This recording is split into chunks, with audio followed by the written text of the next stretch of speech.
You might have recently heard how Facebook accepted ads from the evil Russians during the 2016 election. Since the story was about Russian meddling, it was everywhere, and everyone was talking about how shady it is for Facebook to let those evil Ruskies place those evil ads. But in true hypocritical fashion, the media just ignored another massive case of meddling.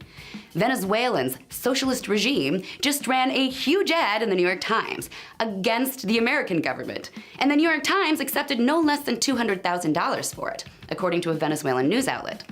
The ad was entitled "Open Letter to the People and Government of the United States of America by the People of Venezuela," as if Venezuelans wrote the letter, not the government. And the letter basically just says, "Hey Americans, we hate your president, and we think he's being a total jerk." The letter talks about how President Trump's policies on Venezuela could lead to higher gas prices and, worse, unnecessary military action. The letter mentions Iraq as a case study, that America entered an unfair and baseless military intervention there over oil. And that could be exactly what Trump's trying to do now with Venezuela. And the poor Venezuelans want to avoid that at all costs.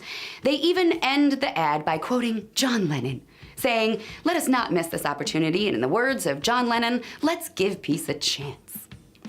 Now, you can be a communist or a socialist and believe that, gosh, this time it's gonna work, unlike all those other times.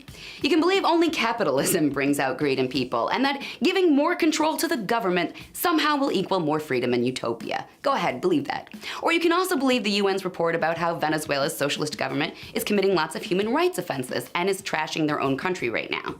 I am not Venezuelan. I do not live there, so I am not gonna try to say what's right or wrong for them.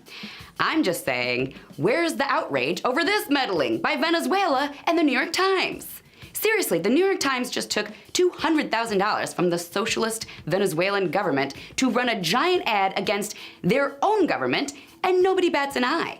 At the same time they're losing their minds over Facebook's meddling. Where is the outrage at the Times?